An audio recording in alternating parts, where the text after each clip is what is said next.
and is joint work with Nikolai Rusunov. And Alex is happy to answer some questions, clarification questions in the chat.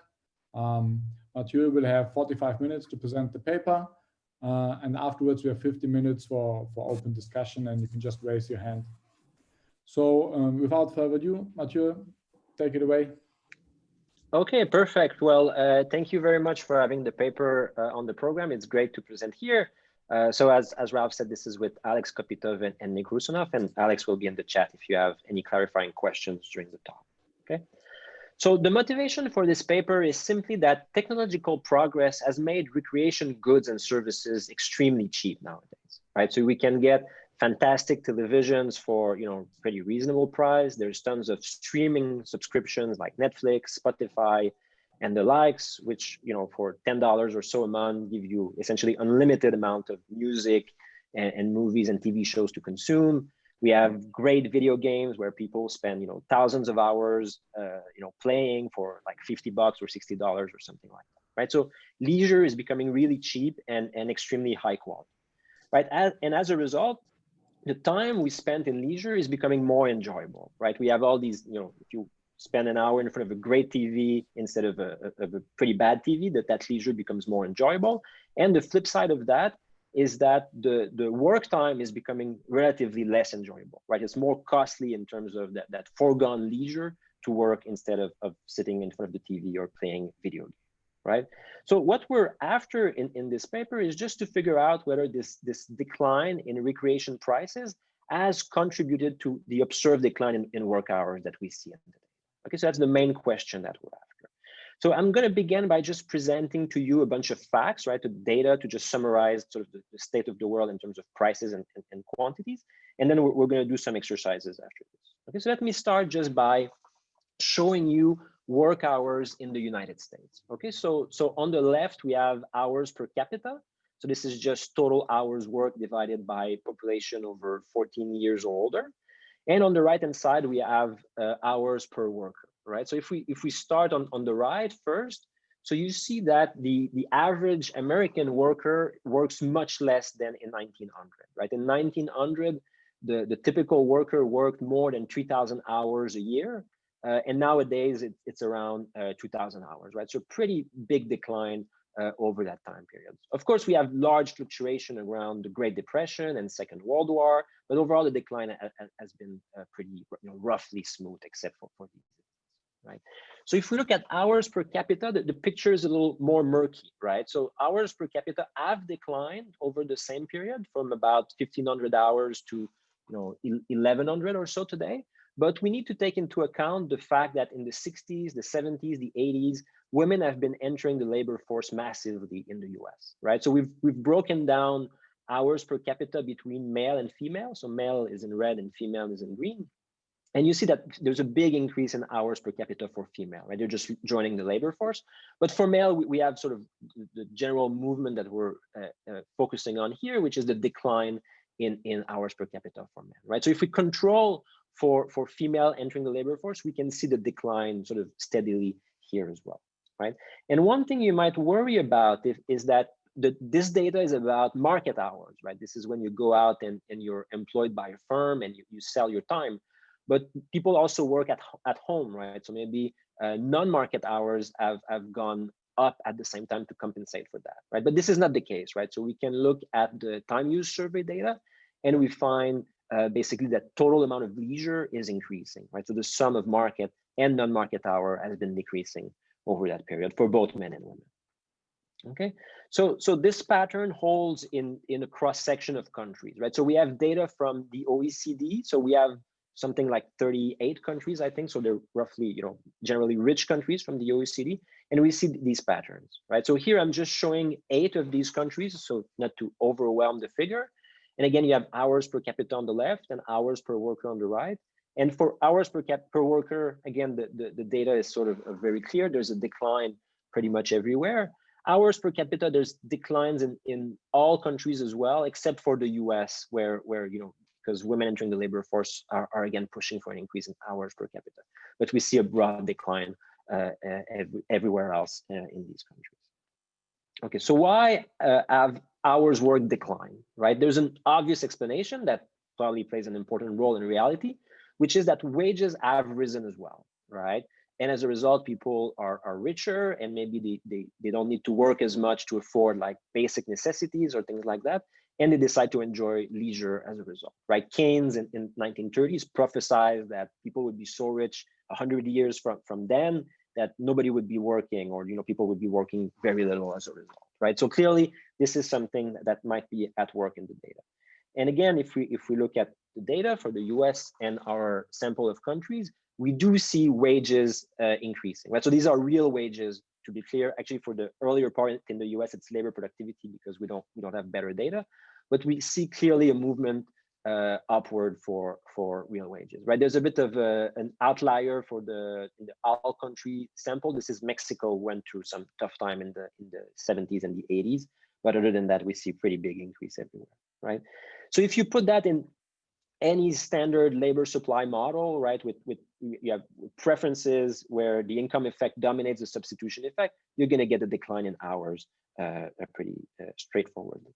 Okay, so in this paper, we're going to see whether something else is also at work, right? As I've mentioned earlier, leisure is becoming a lot cheaper and a lot better, right? So just to give you a few examples, the real price of a television has been divided by 1,000 since 1950.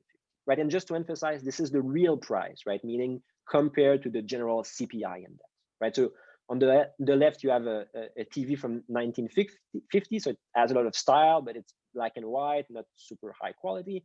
On the right, you have a modern TV, arguably a very nice one, but you can have you can watch fantastic movies on a TV like that, right? And on top of that, if you want to get access to these movies and TV shows, you can just purchase a Netflix subscription for less than $10 a month. If you like music, you can listen to an unlimited amount of music for $10 a month or so, again with Spotify or Apple Music. And we all have smartphones in our pockets.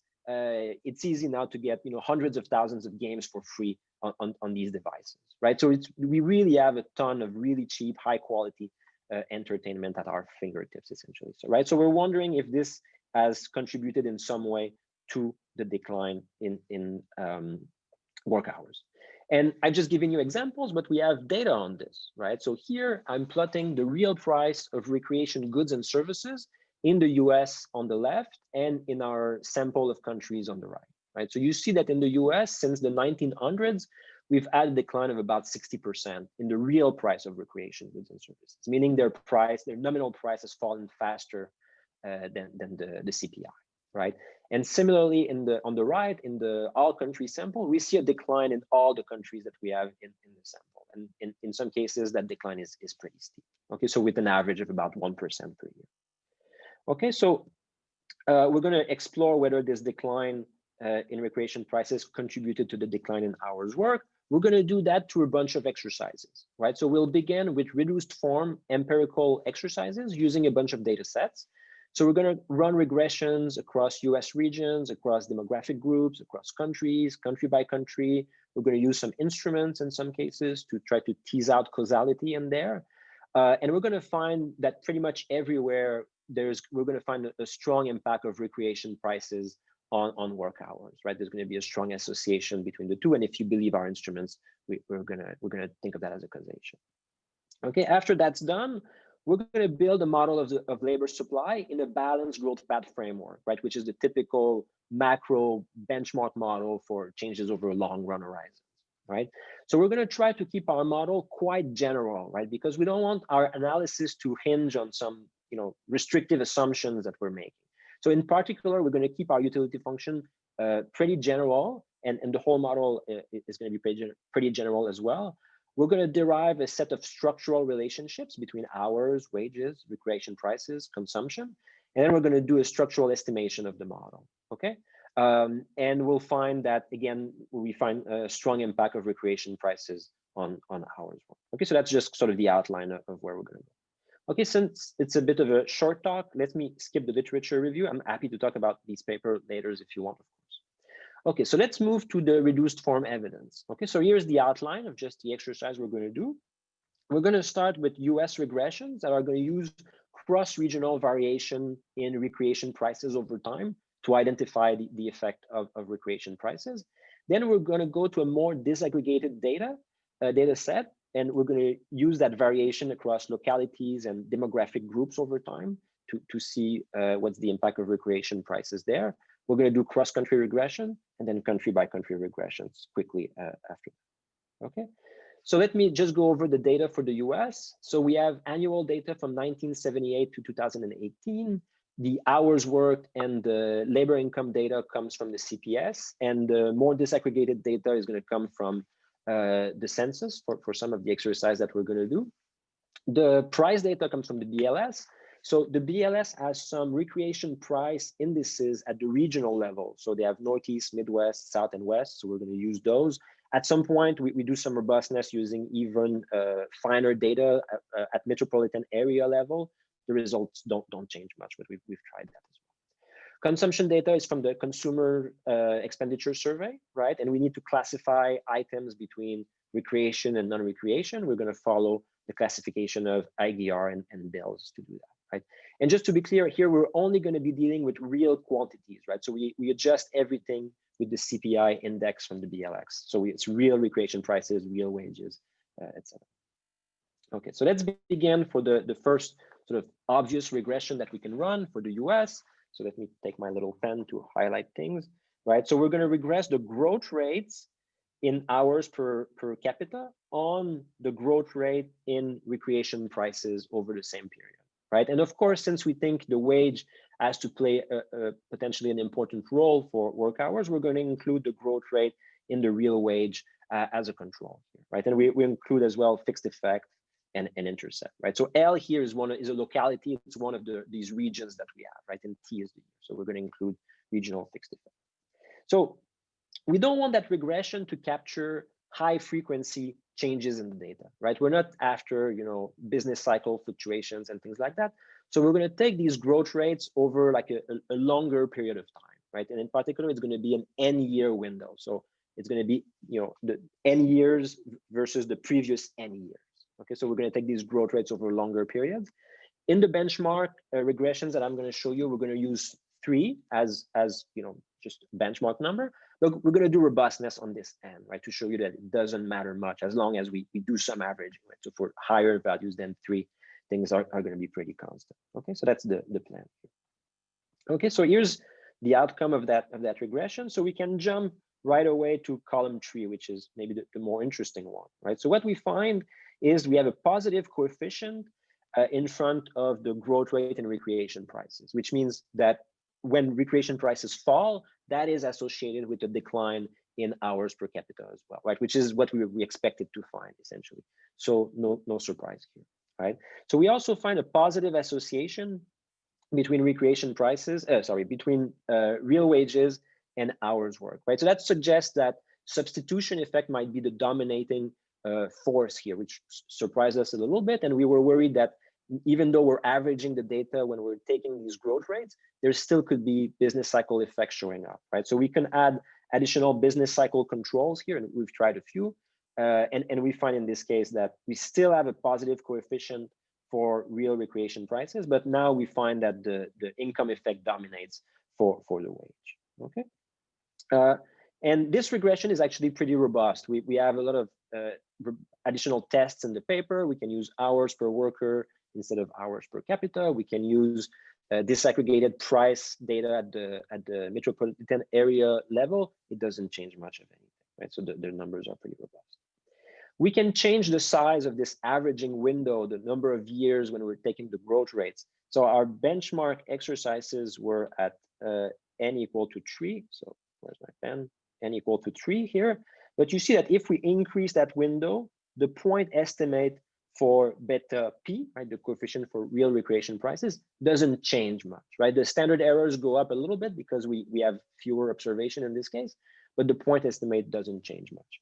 Similarly, for real wages, the point estimate doesn't change a whole lot also as we increase the N, right? Except for N equal 8, where there things becomes less significant, right? These are 90% confidence interval. Okay. So of course, this is just a set of regressions, right? And we might worry about identification concerns. Maybe there's omitted variables in there, measurement errors, So some potential issues we're particularly worried about was, for instance, if you take of local shocks in one region that would destroy a bunch of jobs, well, as a result, people might switch to cheaper recreation goods, right? So that might show up as a link between recreation goods and hours work in our regression, even though there's no causal link here, right? So that's one thing we worried about. You could also worry about things like maybe there's a shock to the preference of people for leisure, right? And as a result, that would lead to fewer hours work, and at the same time, it would increase the demand for recreation items, right? In this case, that would push against us finding a positive coefficient, but still, we'd like to clean the estimation to remove that effect from there, right? You can think of other stories involving technological change and things like that, right? So we wanted to have instruments to see whether these things matter, right? So our solution is to do follow by like a Bartik approach, right? So we're going to use disaggregated data and construct instruments, right? And again, in the spirit of Bartik, we're going to take advantage of large variation between demographic groups and localities. And demographic groups here, what I mean by that is education level and age, essentially, right? And it turns out peoples in these different groups and localities have large variation in the types of recreation goods consumed, right? So for instance, I'll show you that some groups consume a lot of audio, video items. Some people go to the theater a lot and things like that, right? And there's also large variation in the types of industries in which they work, right? So we're going to take advantage of that variation together with national changes in prices and wages to construct some instruments, okay? So our data quickly, right? So we're going to use census data here on wages and hours. So we have 34 industries, 15 demographic groups, so which is education and age, 543 localities.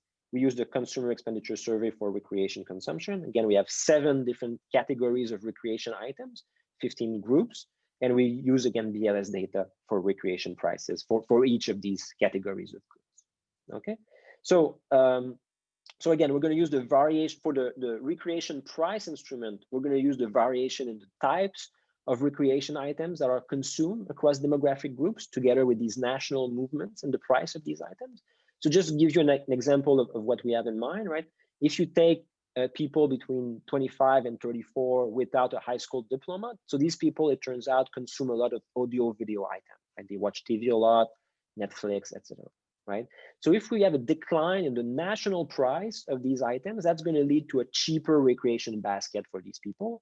And since we think of national movements in prices as unlikely to be directly related to the local hours worked by these people after we can control for a bunch of stuff, we can think of that as an instrument to tease out causality, right? So this is not like a natural experiment or a perfectly bulletproof instrument, but we think it removes a bunch of sources of endogeneity that worry us. Okay, so just to be clear, this is our instrument.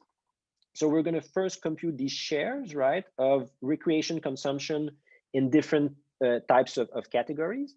And then we're going to multiply that by the national change in price for these items, right? And this is going to be our instrument. So notice our instrument here, there's no time variation, right? We're only going to exploit cross-sectional variation across groups and localities in this case, okay? And to be extra safe at doing all that, we're going to compute these shares in a pre-period between 1980 and 1988, and all the other growth rates and the regressions are going to be between 1990 and 2010, right? So we want these shares to be sort of insulated from everything else so that they don't vary with the growth rates that happen later. Okay, so just to give you an idea of these different recreation bundles that are consumed across individuals, right? So on the left here, so these are people without a high school diploma between 25 and 34. And you see that they consume a lot of audio video equipment, right? Here, as I've mentioned.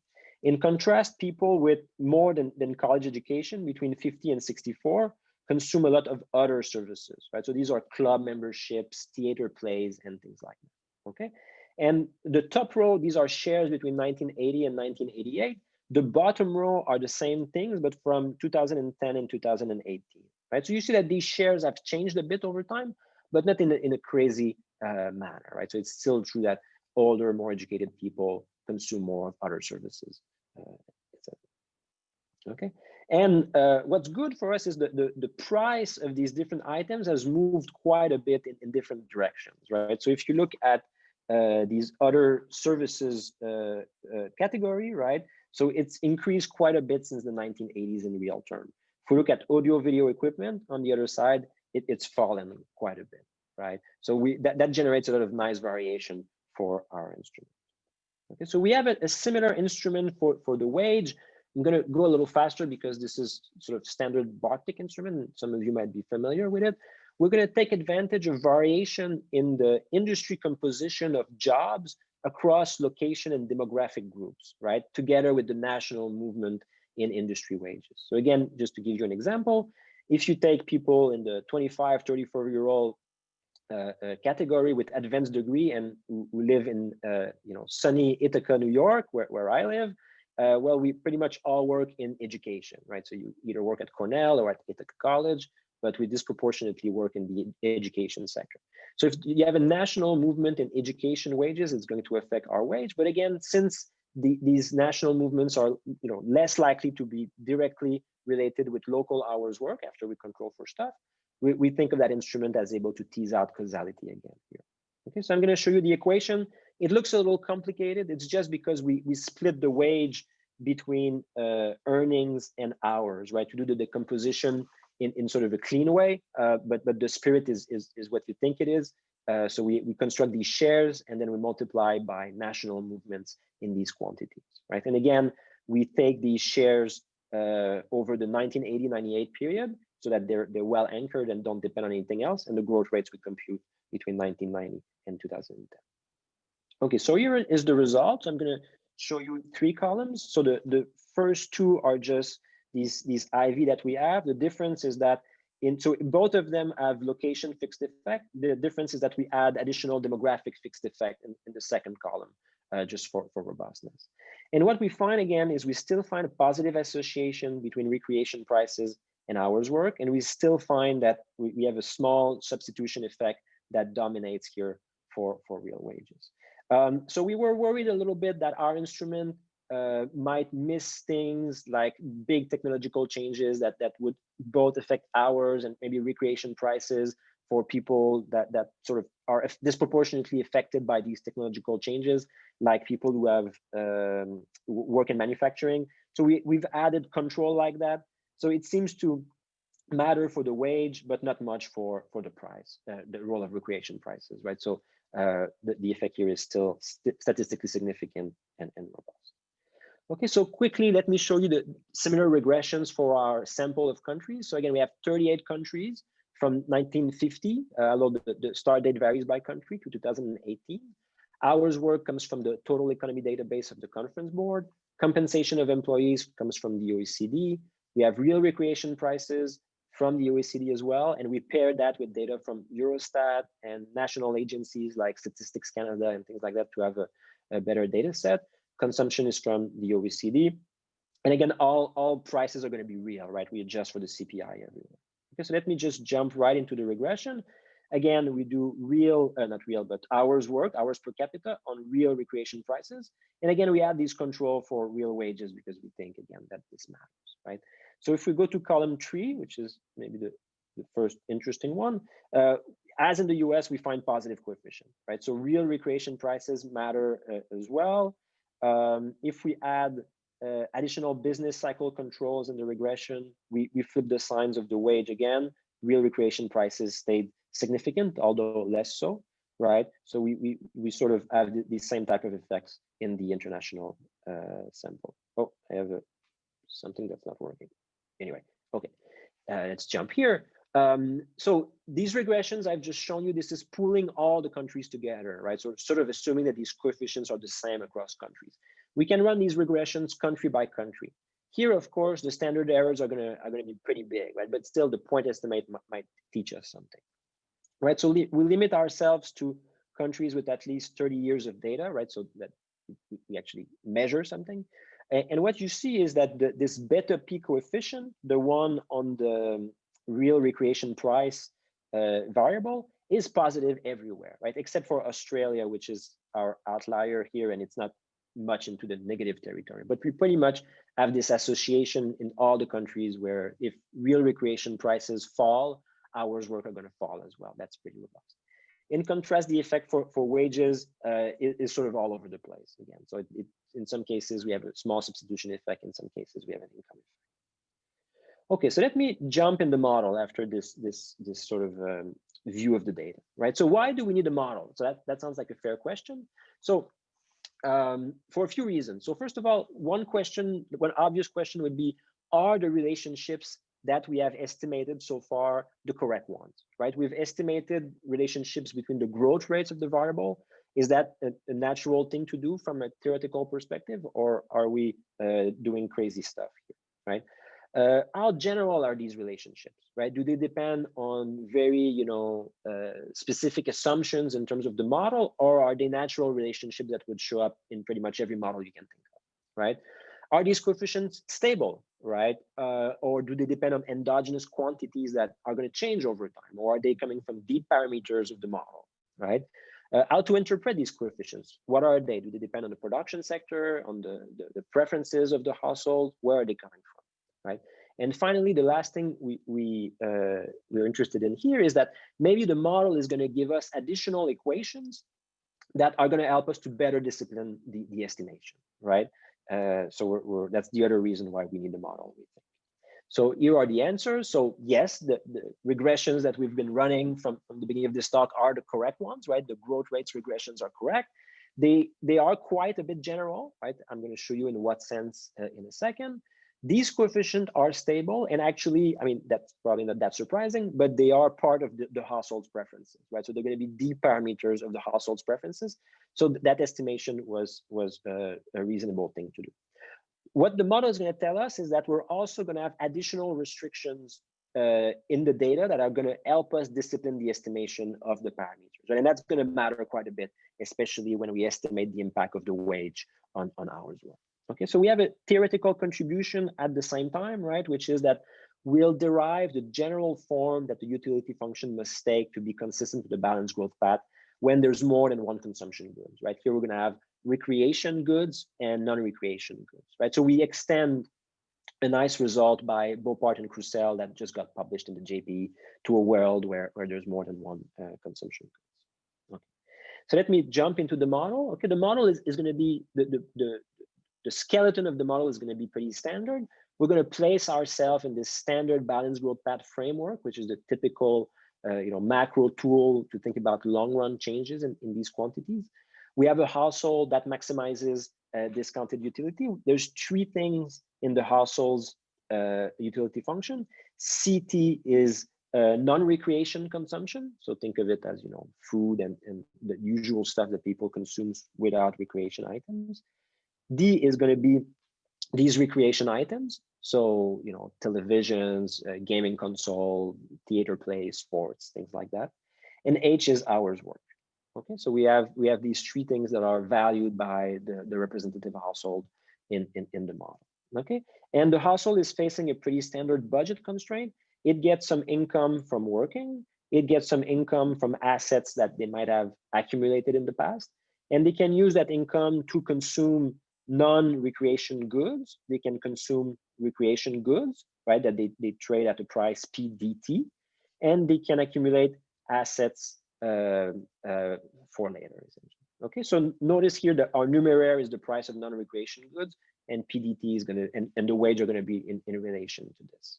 Okay, so we're going to make usual balanced growth path assumptions on the primitives in this model. Okay, what do I mean by that? I mean that we're going to assume that PDT and the real wage grow at constant rate, gamma PD and gamma W. The highlighting is a little off here. So they grow at these constant rate, right? And we're also going to have an interest rate RT that we're going to take as constant and strictly positive here, okay? And here we're just going to take those as exogenous, right? We're not going to specify where they come from. We can do that without problems. I actually have a slide for that if you're interested.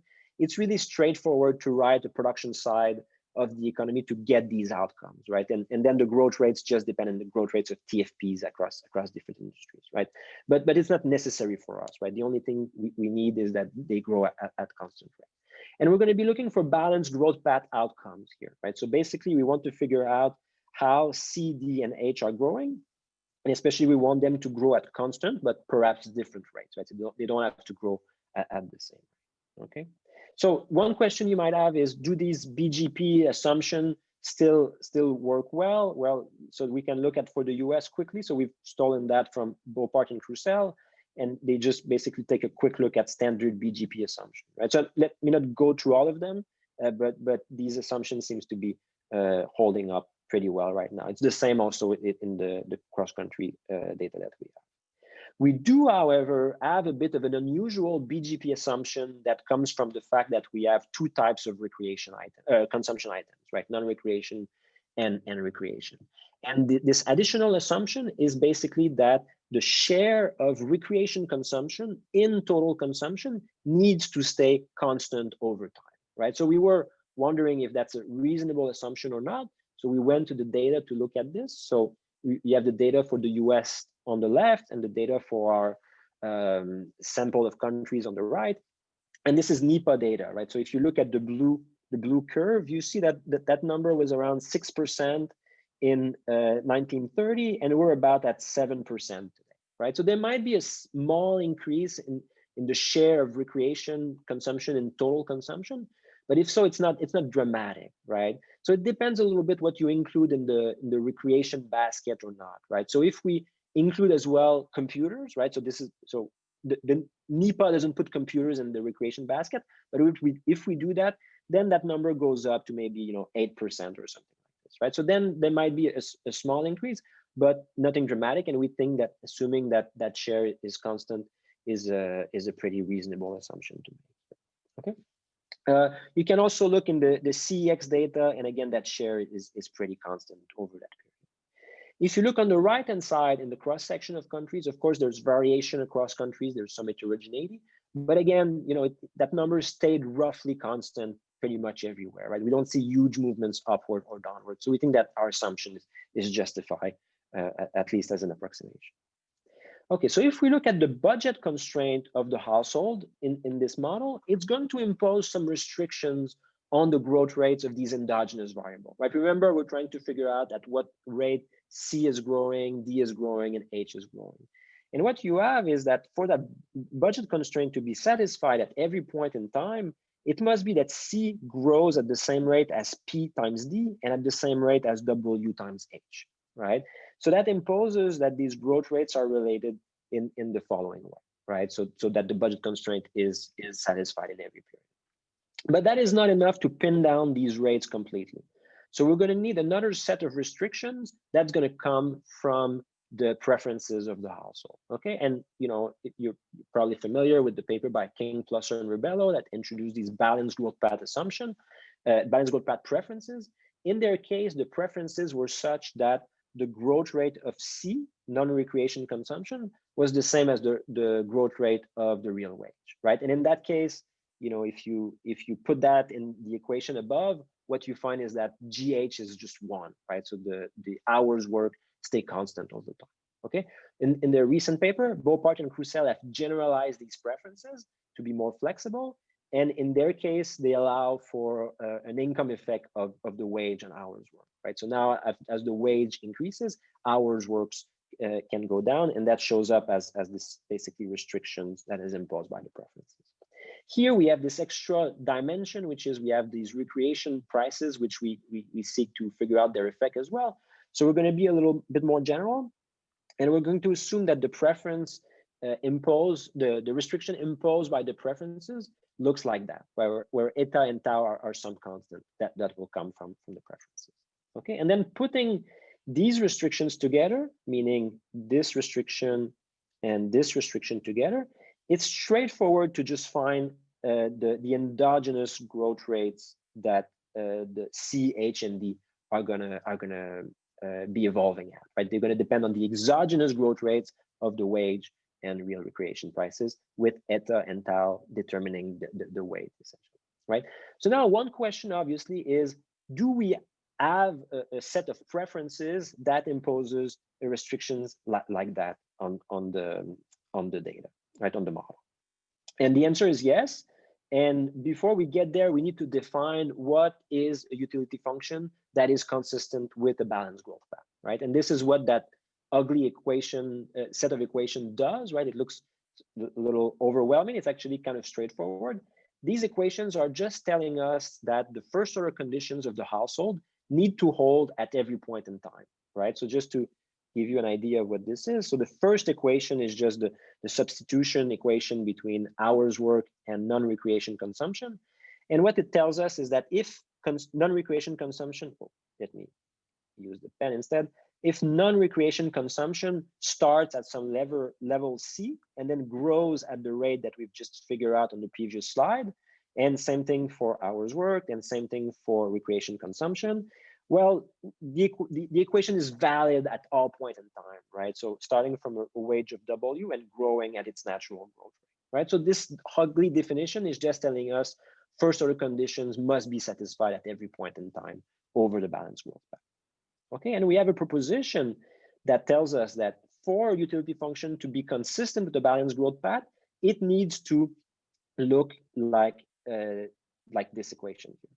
Okay, so that's the general form that preferences must take to be consistent with the balanced growth path in that environment. Okay, so we have a bunch of parameters that show up: epsilon, eta, tau, sigma. V here is an arbitrary function that needs to be twice continuously differentiable.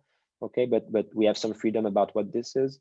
So that's sort of the result that we have here. Okay, so this is the general form that you must take to be consistent with the balanced growth path. What we have is that eta and tau are just preference parameters here, right? So they're deep parameters that we can expect to be, that remain, constant over time. And it's basically a generalization of the utility function of King plus Bello and Beaupart and Croussel to include recreation goods as well. Okay, so we have this structural system to be estimated, right? And one advantage of that system is that it is invariant to a broad class of utility function, right? So we don't need to make strong assumption on what the utility function is. As long as it is consistent with the balanced growth path, this system of equation is going to be valid in our environment with eta and tau, these deep preference parameters that we want to estimate. Okay, and the last equation is the one we've been working with from in the beginning of the talk, but we have two additional equations here that are going to use data on non-recreation and recreation consumption to also help us to estimate eta and tau, and that turns out to play an important role. Okay, so to be a bit more flexible with the model, we're in some specification, we're going to add intercepts, we're going to add fixed effects and things like that. So we just augment the model a little bit, and of course we have these error terms that show up on the right hand side. Okay, so let me jump to the estimation right away, right? So we're going to estimate the system of equation on our regional United States data. Okay, so we have a set of different estimation here. So the differences are, for instance, in the first column, we don't allow for an intercept. In the other columns, intercepts are allowed. In the second column and the first column, there's no fixed effect, but we do have fixed effect in the third column, in the fifth column as well, and the fourth column as well. And we change the growth rate period here, right? We have 5 years instead of 3 years. Okay, and what we find here is that, as you see in the first row, our estimate for tau, which is the parameter that is important for the impact of real recreation prices on hours work, is positive and is statistically significant differently from zero, essentially, right? So we have estimates from 0.31 to 0.73, right? But the numbers are always significantly bigger than zero. In contrast, here we find, in contrast to the beginning of the talk, we find negative number for eta -1. So that's indicative that the income effect dominates here. And adding the additional restrictions coming from the other equations is important for that, right? And what we find is basically that if the substitution effect was dominating in the data, what we'd see is that as the wage goes up, not only your consumption should go up because of the increase in wages, but at the same time, your hours would go up as well. So you'd see a really big increase in consumption as a result of that, right? But we don't see that in the data. Consumption doesn't move that much in the same direction as wages. So that's pushing for the income effect. And that's what we find here, which seems like a more reasonable thing over long horizon. In the last column, we don't find any effect of the wage in this case when we increase the averaging period, but the effect of real recreation prices is still strongly positive.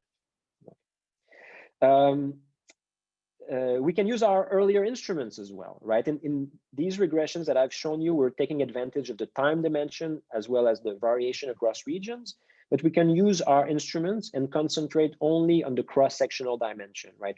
And let's forget about the time dimension here.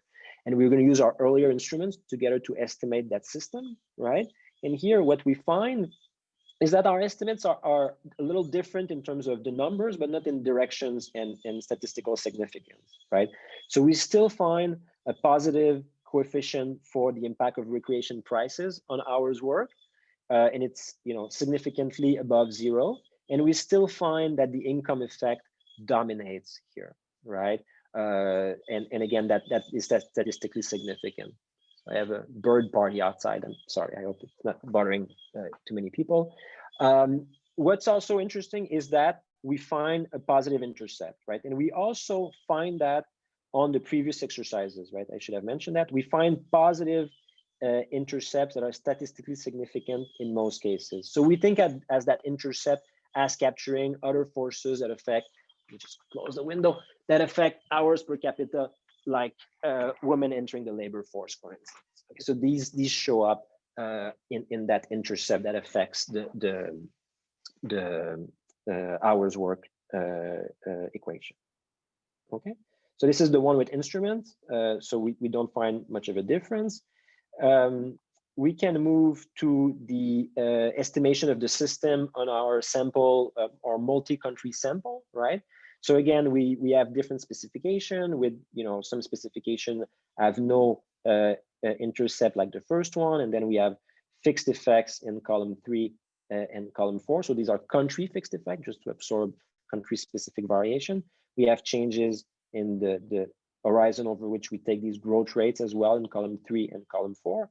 And again, we find that all our estimates of tau are positive and statistically above 0, right? And this suggests again that decline in real recreation prices are leading to a decline in work hours, right? Year hours per capita. One thing that surprised us a little bit is that all our estimates for eta -1 are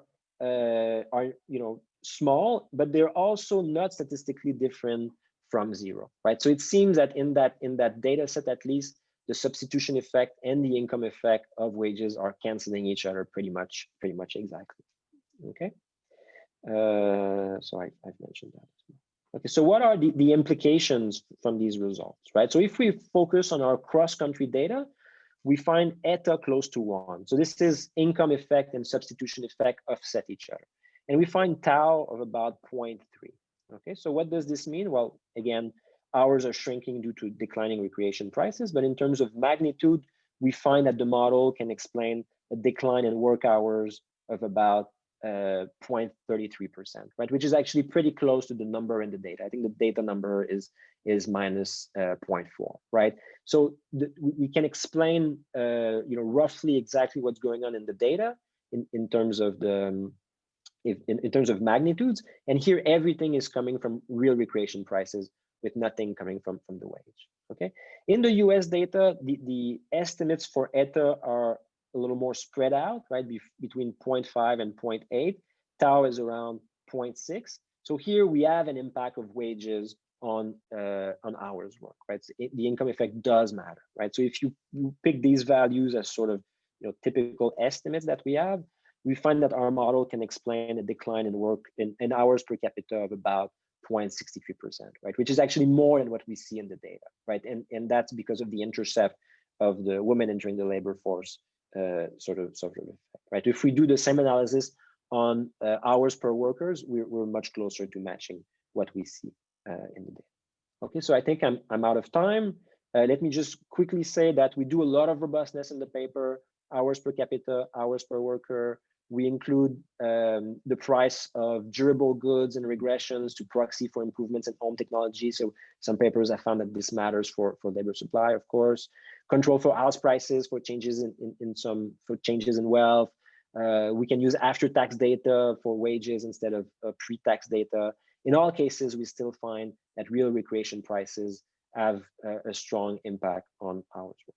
Okay, so let me just conclude very briefly. So we've used multiple data sets, multiple regressions, and we've shown that there's an association between the decline in leisure prices with hours work. We've put that into a model where we keep the utility function of the household pretty general, as long as it's consistent with the balanced growth path.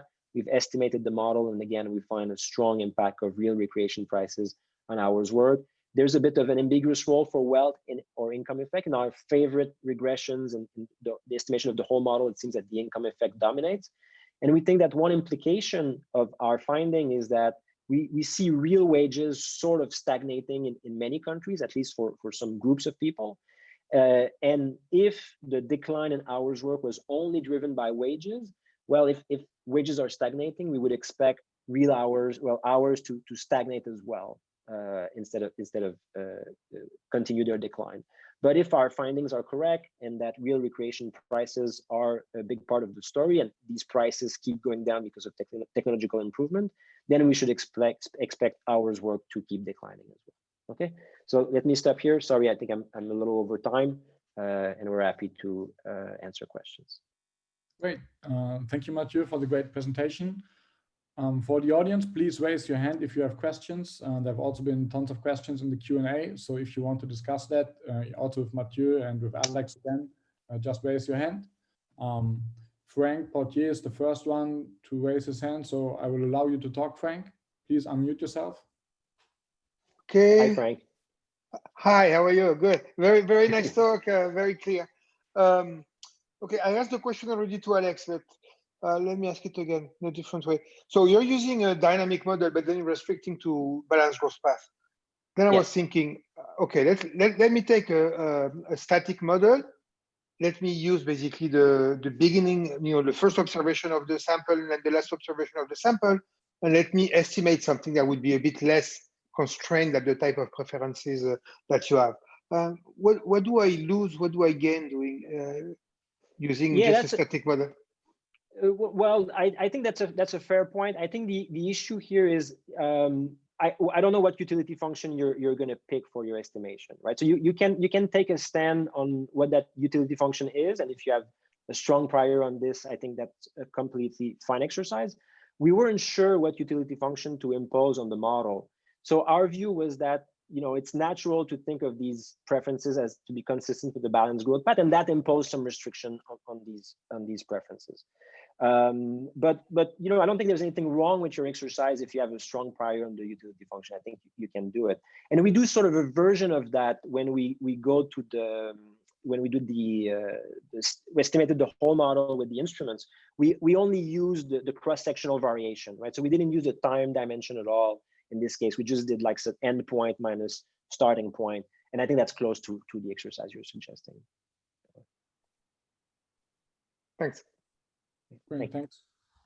So again, please raise your hand if you have questions. In the meantime, I have just one quick question about the about further evidence. So have you also looked into kind of the reservation wages of different groups, not just the hours worked, but whether reservation wages have gone up, some measures of that? We have not done that, so that's an interesting idea. So you should expect the reservation wage of these people to go up as recreation prices go down and TVs become awesome and things like that. We haven't done that. That's an interesting point. We have not looked at that. Okay, so next one to raise his hand is Nitsi Guna. Nitsi, please unmute yourself so you can talk. Do you hear me? Okay. Well, yes. Very nice presentation. So going back to your earlier slides on man versus woman, so I guess how much the story fits to for man versus woman versus households. I mean, it looks like this is a story about males, whereas I mean, can you, and then, but in the data, I wasn't sure how, is it always males or you, because the consumption data obviously comes for households. Yes. And then do you have a take on that? Should we think this is a model for males? I obviously we Yeah. the house as a model for households. Yeah, so that's a good point, and we've struggled with that a little bit. So you can, in terms of the model, you could think of it as, I mean, if you think of individuals, you can think of male and female and just looking at hours per worker, right? In that case, this sort of works. But and you know, the estimations are similar in that case. But you're right, consumption data is at the household level. This is something that's missing from the model a bit.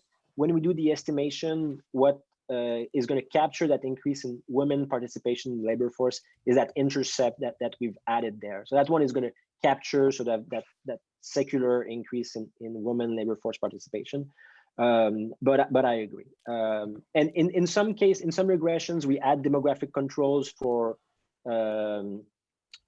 gender, male versus women. The results sort of stay similar, but it's something that we need to deal with. I agree. Yeah, it makes the analysis a little more murky. Yeah. Yeah, just maybe I can quickly add on Alex. Mathieu. So yeah, I mean, I totally agree with what you said, with what Mathieu said, but I think so. It's indeed very hard to to say exactly how we should measure hours, whether it's household versus or individual levels. But I think that the approach that we are taking, we're trying to do as much robustness exercise as possible. So we try to do it on the household level. We try to do it only on the household head levels, merit versus non-merit people. And the results for prices always stay there. And again, we just want to accept that it is hard to, to disentangle what is the correct way to do it. So we just try to do as much as we can. So, yeah. The other thing I should say, maybe, so we in some regressions, we control for the price of durable goods, right? We think, home appliances are becoming cheaper, and that might have played a role for women entering the labor force. Yeah, that was good, yeah. Yeah, and that doesn't affect the result much. Yeah. We've thought about that. Okay, great. Thanks for answering these questions. So Morten said that he has a question. Morten, you want to talk? Yeah, no, I had a question. Okay, maybe this is pure introspection, so maybe not be true in the data, but I'm thinking maybe there's some interesting differences across the income distribution, or maybe it's life cycle. I mean, so yeah, so the question is what is that you're spending in your recreation? I guess for higher up in the income distribution, maybe it's more on goods that are intensive in services rather than the sort of durables. Yeah. And so whether wouldn't there be some identifying power, but both in the data and in the data you do a little bit of that, yeah. But in the model you sort of don't have that really, no? Yeah, that's right. We don't do anything like that in the model. Yeah, it's always a trade-off between adding bells and whistles versus tractability and things like that. But yeah, I agree. I think that there's probably a life cycle component as we have changes in demography that's going to matter for these decisions, right? For some regression, again, we control for additional demographic variable, but I don't think we control for average age of the population and things like that. So that's something we can think about and see what happens. But yeah, I agree with the feeling here. Yeah. Okay, thanks, Morten. So please, again, raise your hand if you have a question. And then I will unmute yourself.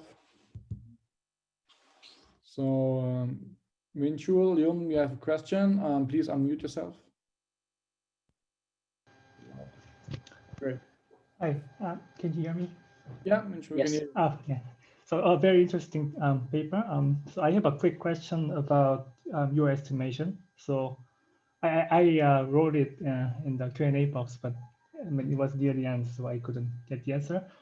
But so you showed that at the national level, the share recreational consumption share was pretty flat over time.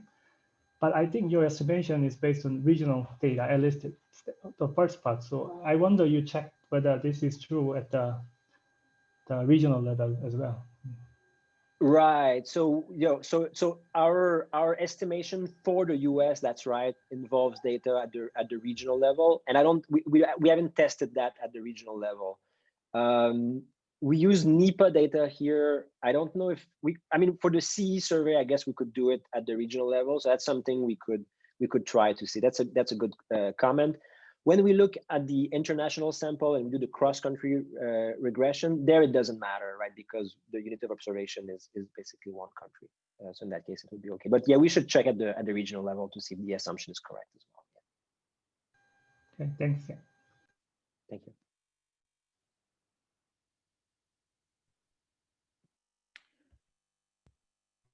Right. So then, if there's no more question, I just want to pick up on one question that was asked by Serda in the Q&A, just to hear your opinion on that. And it's a question on measurement, on how to control for quality, whether quality has really increased. Right. Do you have any ideas on this? Have you tried to measure this some way, or you just go for the prices?